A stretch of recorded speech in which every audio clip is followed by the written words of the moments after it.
성경에는 우리를 향한, 인간들을 향한 많은 질문들이 있습니다. 그 중에는 남들이 그 질문만은 나에게 하지 않았으면 좋겠다는 생각으로 피했던 질문도 있습니다. 또 어떤 질문은 잊었던 것이 번뜩 기억나게 하는, 그리고 다시 한번 깨닫게 되는 그런 질문도 있습니다. 인생의 막다른 골목에 들어가서 헤맬 때 하나님 우리에게 질문하는 질문이 있습니다.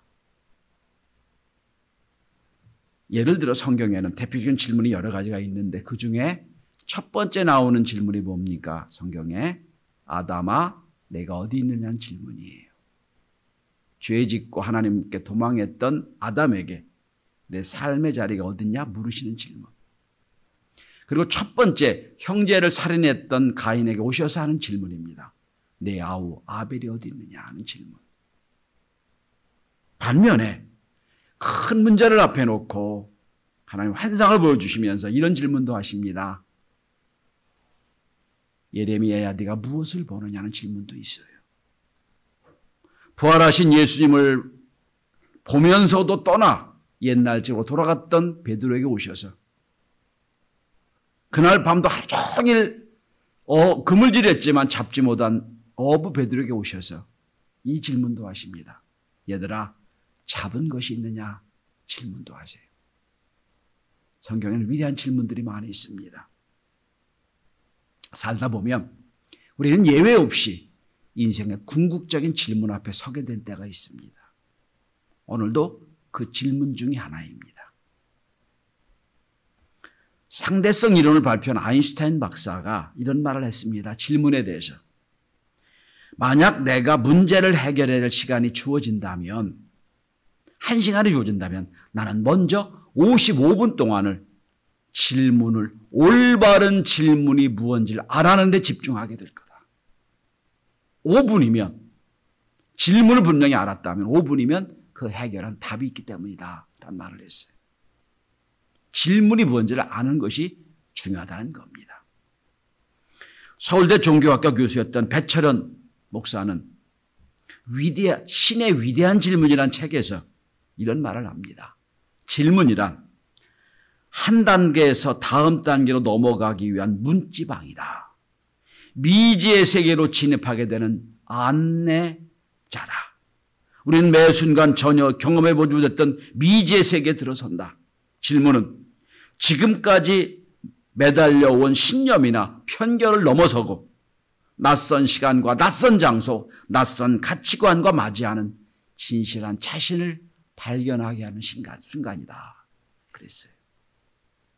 올바른 질문을 안다면 바꿔진다는 겁니다. 오늘 본문은 하나님이 에스겔에게 환상을 보여주세요. 근데 참 징그럽고 두려운 환상입니다. 환상을 보여주시는데 그 골짜기에 뼈가 가득해요. 몇십 년을, 아니 수백 년을 사람이 죽어가지고 썩어가지고 뼈만 가득해. 뼈도 말랐어요. 그 환상을 보여주시면서 하나님이 에스겔에게 물으시는 거예요. 에스겔아, 이 뼈들이 능히 살 수 있겠느냐? 오늘 말씀의 제목이 그겁니다. 살 수 있겠느냐? 질문하세요. 그런데 이 뼈가 뭐를 상징하느냐 하면 11절에 이미 나와 있습니다. 이 뼈는 이스라엘 백성들이다 라고 그랬어요. 그리고 우리의 뼈들은 이미 말랐고 우리의 소망이 없어졌으니 우리 다 멸절되었다라고 스스로 고백하는 이스라엘 백성들이에요. 에스겔은 예레미야 선지자와 똑같이, 수요일날 예레미야 공부하잖아요. 선지자와 똑같이 바벨론 포로 중에 하나님의 일을 감당했던 선지자예요. 그러니까 마치 이스라엘 백성들이 바벨론에서 70년을 사는 동안 가만히 보니까 완전히 끝난, 멸절되고 멸망된 상황이라는 거예요. 어떤 소망도 없어요. 그 상황을 보여주시면서 하나님이 에스겔에게 물으시는 거예요. 살 수 있겠느냐? 절망밖에 안 보이는데, 도저히 어떤 희망도 없는데 하나님 예레미야에게 물으십니다. 살 수 있겠느냐? 성도 여러분, 우리 앞에도 한치도 알 수 없는 여러 가지 문제들이 앞에 있어요. 코로나 때문에 1년 6개월 가까이를 모든 백성들이 어렵게 삽니다. 부도도 속출하고 있고요. 못 살겠다 아우성입니다. 정치는 자기 유익을 위해서만 살고 있고 아우성이에요. 인구 정책을 잘못 써가지고 인구는 급감하고 있고요. 제 동료 중에 지방대 교수들이 몇 명이 있어요. 직장을 잃게 됐대요, 지금 앞으로. 완전히 지금 사회구조가 달라지고 있어요. 아우성이에요. 문제 앞에서. 경제적인 문제, 사회적인 문제, 여러 가지 환경의 문제 앞에서 도저히 우리 감당할 수가 없습니다라고 할 수밖에 없는 걸 보여주시고 하나님 우리에게 질문하세요. 살 수 있겠냐? 가능성이 있느냐 물으시는 거예요. 여러분 앞에 많은 문제들이 있죠. 그 문제를 앞에 놓고는 우리에게 보여주시면서 질문하시는 거예요. 아무아무 집사야, 아무아무 권사야, 할 수 있겠냐? 살 수 있겠냐 물으십니다. 오늘 3절에 하나님 이렇게 질문하시지요. 인자야, 이 뼈들 등이 살 수 있겠느냐? 인자라고 번역이 되어 있죠. 이제 인간아 이런 뜻입니다. 인간아. 그런데 영어 성경 RSV에 보면 이렇게 번역해 놨어요. 덧없는 인생아, 이 뼈들 등이 살 수 있겠냐? 영어로 말하면 moral, M-O-R-T-A-L. 죽을 수밖에 없는 인생들아, 이 뼈들 등이 살 수 있겠냐 물으세요. 야, 너도 곧 세월이 가면 이 뼈와 똑같이 어떤 소망도 없는 네가 이거 할 수 있겠냐 물으시는 거예요. 예수께 뭐라고 대답합니까? 주께서 아시나이다 그러지요. 아주 지혜로운 대답이에요. 내가 할 수도 있다고 할 수도 없고 없다고 할 수도 없는 거예요. 내 힘으로 내 생각으로는 불가능합니다. 이게 정답일 거예요. 그런데 하나님이 계시잖아요. 그러니까 하나님이 아십니다. 라는 아주 지혜로운 대답이에요. 또 여러분, 아니 우리도 곧 저 뼈와 똑같이 죽을 거 아니에요. 끝날 거 아니에요. 어떤 소망도 없을 거 아니에요. 그런데 우리가 그런 인간들이 할 수 있습니다. 할 수 없잖아요. 여러분 바벨론에 70년 포로 생활하는데 내가 지금 나이가 50이에요. 예를 들어서. 앞으로 70년이 더 있어야 돼요. 근데 야 바벨론 너희가 나갈 수 있겠냐 물으시면 뭐라고 대답하겠어요? 할 수 있겠다? 난 이미 죽었을 테. 죽었는데. 하나님은 에스겔에게 이 질문을 던져놓으시고 하나하나 해결해 놨어요. 하나님 방법이에요. 그런데 여러분 어떻게 하면 모든 것이 끝나고 멸절되고 회파되고 희망이 없는 이 마른 뼈 같은 이 시대, 이 문제를 어떻게 하면 회복하게 되고 어떻게 하면 부활하게 되고 어떻게 하면 다시 한번 부흥하게 되는 역사가 있을까요? 전 이 한 주간 동안 여러분 마음에, 여러분 머리에 이 질문이 계속되길 바랍니다. 할 수 있겠냐? 살 수 있겠냐? 이 질문에. 첫째로 우리가 멸절되었다고 망하게 되었다고 불가능하다고 하는 이 우리의 삶이 어떻게 부활할 수 있겠냐? 첫째는 말씀의 힘을 믿어야 부활이 됩니다. 부흥이 됩니다. 말씀의 힘을 믿어야 돼요. 근데 여러분 죽어가는 사람에게 하나님의 말씀을 선언하라고 선언할 수 있어요. 아직은 들을 수 있으니까. 근데 이미 죽었어. 금방 죽은 사람도 아니야. 수십 년, 수백 년 전에 죽은 사람 앞에 이제 숨도 못 쉬고 끝나는 이게 사람이 형해야 돼가지고 뼈밖에 안 남은, 그것도 마른 뼈밖에 안 남은 사람 앞에 가서 하나님의 말씀을 전한다? 넌센스일 거예요. 들을 수도 없잖아요. 의식도 없잖아요. 끝났잖아요, 이미. 다 뼈가 파편되어 있는 상황에서. 근데 하나님 에스겔에게 말씀합니다. 그 뼈들에게 말씀을 태어나라고 말씀하세요. 말씀을 전해라. 황당한 일이에요. 아니, 들을 수가 있다면 내가 전할 수 있겠는데. 아니, 죽어가는 중이라면 가능한데 이미 몇십 년 전, 몇백 년 전에 죽어서 끝난, 완전히 없어져 버린 사람들에게 무슨 말씀을 전하는 거예요. 그런데 에스겔은 그 말씀을 전합니다. 여러분, 때로 말씀을 전한다는 것이, 말씀을 대언하고 선언한다는 것이 세상 말로 말하면 미친 짓일 수도 있어요. 말도 안 되는 일일 수 있어요. 저는 강의를 좀 많이 하는 사람 중에 하나입니다. 대학에서도, 기업체 가서도, 또 공무원들에게도 강의를 많이 했습니다. 근데 제가 일생을 통하여 제일 어려운 강의가 어딘 줄 아세요? 더 이상 가고 싶지 않은 강의가 있어요. 첫째는 예비군 훈련장에 가서 특강할 때, 두 번째는 민방위 교육장 가서 특강할 때 죽을 지경이더라고요. 남자들은 알아요. 예비군 훈련 가면, 민방위 훈련 가면 신문지를 딱 뒤집어 쓰고 이러고 있어. 이러고. 거기 시간만 채우면 되거든요. 신문지를 딱 얼굴 딱 가리고 누워 있는 거예요. 그냥 잘라고 아주 폼을 딱 잡고 있어요. 바로 앞에서 신문지를 딱 얼굴 가리고 있으면 학교 같으면 가서 더 싶은데 할 수도 없어요. 전해야 돼요, 여러분. 말이 처음에 안 나오더라고요. 다음부터는 제가 몇 번 초청받아 가고 다음부터 절대로 거기 안 갑니다. 여러분, 왜 하나님이 에스겔에게 뼈밖에 안 남은, 그것도 마른 뼈밖에 안 남은 사람들을 향하여 말씀을 전하라고 했느냐?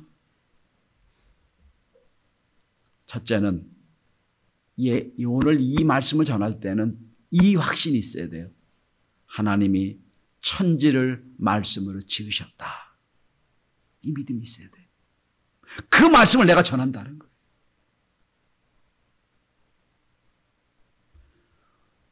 오늘 본문에, 오늘 마치 그 에스겔이 마른 뼈들에게 말씀 전하는 게 뭐와 같은 거냐면, 창세기 1장에 보면 하나님이 세상을 향하여 이렇게 말씀하십니다. 빛이 있으라. 빛이 있게 됩니다. 없는 것 중에 있어라 말씀하시니까 말씀으로 세상이 지어지는 거예요. 믿으십니까? 아멘 없으세요? 이게 하나님 그 똑같은 말씀이에요. 네가 보기엔 불가능하고, 네가 보기엔 죽었고, 네가 보기엔 말이 안 되지만 창세기 1장에 나오는 말씀으로 천지를 지었다가 믿는 그 믿음을 가지고 전하라는 거예요.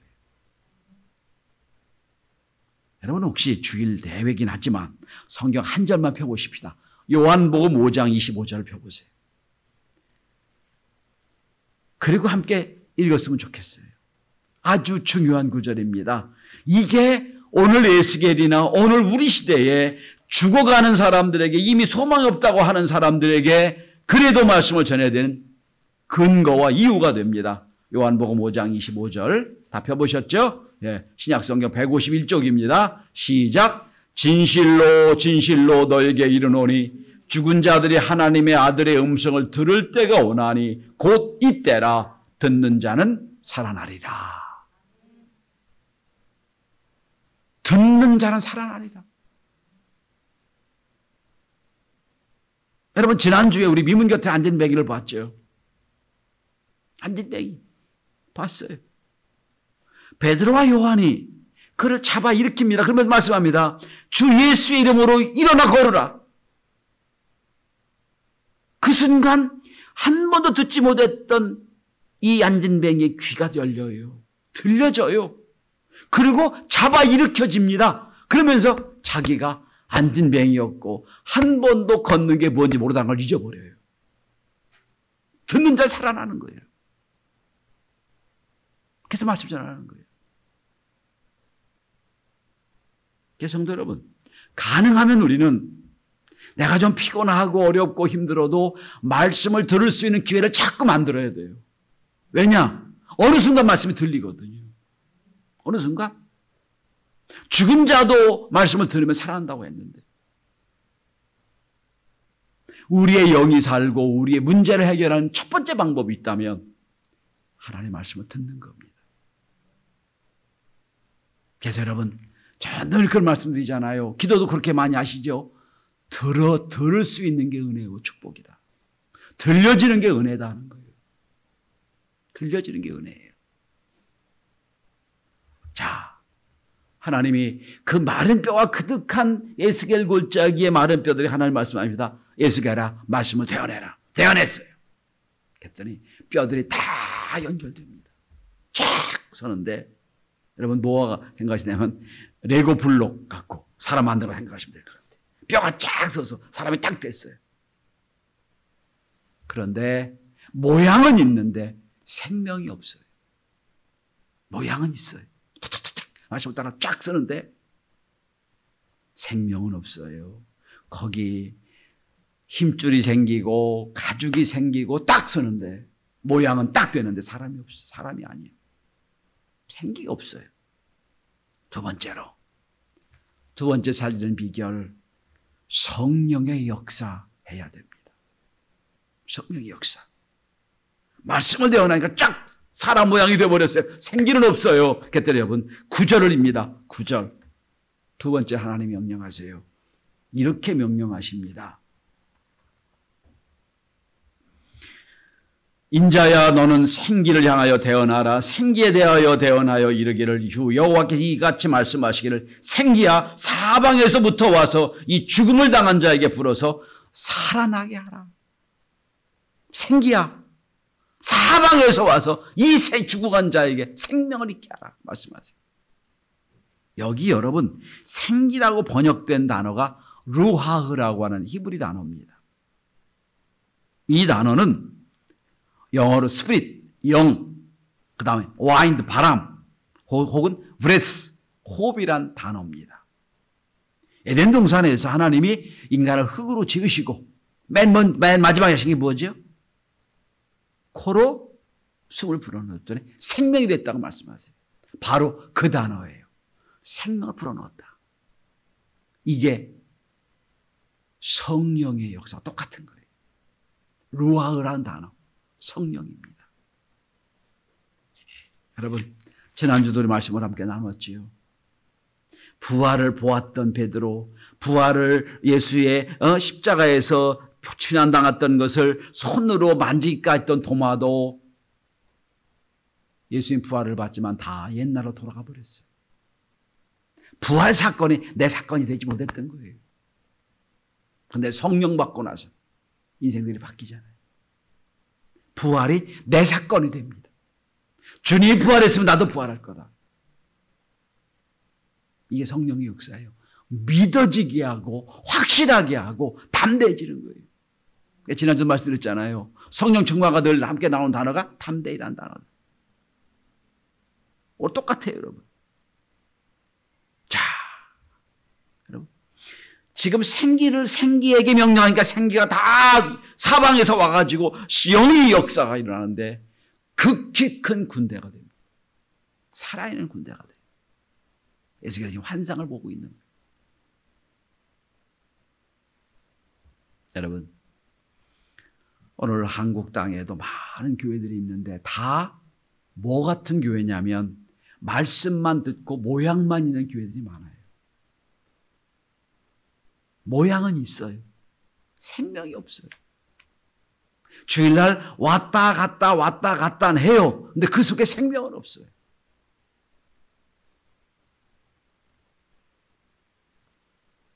교회가 마른 뼈가 돼버렸어요. 역사가 안 일어나요. 그냥 어떤 습관적으로 모이는 거예요. 갈망도 없고 그동안에 믿어왔으니까 안 믿자니 좀 어렵고 더 열심히 노력하자니 부담이 되고 다 그 순간에서 세계적인 성공학자인 마크 스티븐슨은 이런 말을 합니다. 최고 경영자가 되려면 세계적인 최고의 경영이 되려면 세 가지가 바뀌어야 된다. 옛 것을 벗어나야 되는데 첫째는 나이를 벗어나라. 내 나이가 몇인데 그 얘기지 말아라. 왜? 낡은 생각이 나이 속에 있기 때문이다. 나이를 버려라. 둘째는 낡은 지식을 버려라. 세월이 1년이 다르게 바뀌고 있는데 옛날 배웠던 것 갖고 안 된다. 낡은 지식을 버리고 세 번째는 낡은 경험을 버려라. 말씀 얘기합니다. 새로워지라는 거예요. 근데 성경은 이렇게 말씀합니다. 에스겔서 바로 앞에 36장에 26절에 보면 이렇게 새롭게 되는 비결이 26절에 나옵니다. 이렇게 말씀합니다. 성령께서 새 영을 부어주시니까 굳은 마음이 새로워진다고 말씀하고 있어요. 굳은 마음이 새로워진다. 이렇게 성경은 말씀하고 있습니다. 자, 새 영을 너에게 부어주기로 말씀하십니다. 이게 성령의 역사예요. 자, 그러니까 오늘 지난주 우리가 성령 강림절을 맞이했죠. 계속 연결되는 말씀을 드리는 거예요. 성령의 역사가 있을 때 가능합니다. 변화됩니다. 우리가 아무리 의지를 갖고 하려도 안 돼요. 내 속에 성령이 오셔서 내 인생의 주인이 되셔서 그분이 원하는 대로 내 인생이 바뀌어져야 됩니다. 그러므로 성령을 구하시길 바랍니다. 자, 그러면 마지막 결론입니다. 에스겔 골짜기 마른 그렇게 마른 그 수백 년 된 뼈들을 보시고 하나님 말씀하십니다. 에스겔아, 살 수 있겠냐? 주님의 능력으로는 가능합니다. 나는 불가능하지만 하나님이 하신다면 가능합니다. 그래, 말씀을 대언하라. 그래, 성령을 대언해라. 그랬더니 어떤 역사가 일어납니까? 왜 하나님의 마른 골짜기를 보여주시고 환상을 보여주시고 하나님이 에스겔에게 보여주고 한 뜻이 무엇일까요? 우리가 극히 군 군대가 돼서 하나님 원하신 것이 무엇일까요? 오늘 본문의 12절부터 14절까지는 결론이 나와 있어요. 자,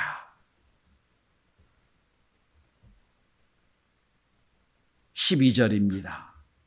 내 백성들아, 내가 너희 무덤을 열고 너희로 거기서 나오게 하고 이스라엘 땅으로 들어가게 하리라. 너희들이 지금 에스겔 골짜기 마른 뼈들같이 바벨론 포로로 끌려가서 어떤 소망도 없다고 생각하는 너희들이지만 그 무덤에서 너희를 끌어내게 하겠다. 회복시키다는 약속이에요. 해방시키다는 약속이에요. 그러고 나서 13절입니다.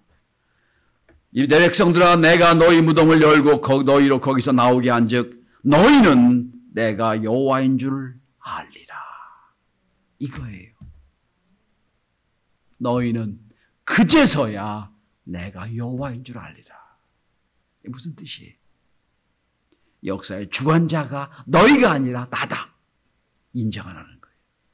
인정하게 될 거다. 여러분, 바벨론 포로 끌려간 이스라엘 백성은 어떤 힘이 없어가지고 독립운동을 한 적이 한 번도 없어요. 할 수도 없었고요.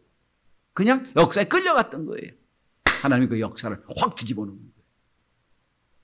이게 바벨론 포로에서 해방시킨 거예요. 내가 여호와인 줄 알게 하리라. 이 구절이 어디서 나온 줄 아세요?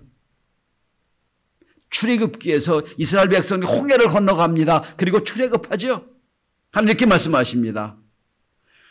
홍해를 건널 때야 바로와 그의 병거와 그 군대들이 너희들이 나를 하나님인 줄 알게 될 것이다. 불가능한 걸 가능하게 하시니까 하나님인 줄 알게 될 거다 말씀하세요. 두 번째로 왜 이렇게 하십니까? 자, 14절입니다. 똑같은 말씀 또 나오죠. 내 영을 너희 속에 두어 너희가 살아나게 하고 나 여호와가 이 일을 말하고 이룬 줄을 너희가 알리라. 내가 하나님이다. 하나님 되심을 알게 하는 방법이에요. 여러분, 오늘 우리 시대에 오늘 우리에게 필요한 게 뭘까요? 말씀의 능력을 믿는 거예요. 성령의 역사를 체험하는 겁니다. 그리고 우리 인생을 통하여 하나님이 하나님 되십니다. 하나님의 나의 역사 움직이시고 주장하시는 분입니다. 날마다 고백하는 믿음의 역사를 이룰 수 있기를 바랍니다. 마지막으로 오늘 본문에 보시면 1절부터 14절까지 멸망과 사망과 절망의 상황인데 집에 가서 찾아보세요. 묘하게도 살아난다, 살아있다는 말씀이 4번이나 나와요. 3절에도 6절에도 9절에도 10절에도 14절에도 살아난다, 살아있다는 말씀이 계속 나와요. 여러분, 오늘 우리 시대는 참 어려운 시대입니다. 소망이 없다고 생각하는 시대예요. 그러니까 우리는 그 상황에서도 살아나고 살아있고 살리는 그 가능성을 보고 주님 앞에 나아가고 주께 맡기는 믿음의 사람들이 필요할 때입니다. 기도합니다.